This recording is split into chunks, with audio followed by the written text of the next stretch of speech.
મોરબીમાં જેતપર ખેડૂત આંદોલન સાથે સંકળાયેલા રાકેશ અમૃતિયા સ્ટોન ક્રશર પર ખાણ ખનીજ વિભાગની રેડ પડી અને ત્યારબાદ હવે આંદોલન સાથે સંકળાયેલા યુવા આગેવાન વૈભવ અમૃતિયાના કારખાને સર્ચ ઓપરેશન હાથ ધરવામાં આવ્યું। સોકડા ગામના પાટિયા પાસે આવેલા તેમના ફેરોલી પાર્ટિકલ બોર્ડના કારખાના ઉપર ખાણ ખનીજ, મહિલા બાળ વિકાસ સહિતના વિભાગોની ટીમો પહોંચી।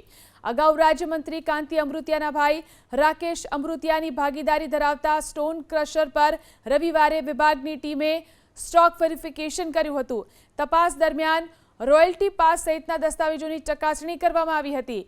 ત્યારબાદ સંચાલકને રોયલ્ટીના આધાર પુરાવા રજૂ કરવા માટે નોટિસ ફટકારવામાં આવી હોવાની પણ ચર્ચા છે। રાકેશ અમૃતિયાની ભાગીદારી ધરાવતા સ્ટોન ક્રશર પર રવિવારે વિભાગની ટીમે સ્ટોક વેરિફિકેશન કર્યું હતું। તપાસ દરમિયાન રોયલ્ટી પાસ સહિતના દસ્તાવેજોની ચકાસણી કરવામાં આવી હતી। ત્યારબાદ સંચાલકને રોયલ્ટીના આધાર પુરાવા રજૂ કરવા માટે નોટિસ ફટકારવામાં આવી હોવાની પણ ચર્ચા છે।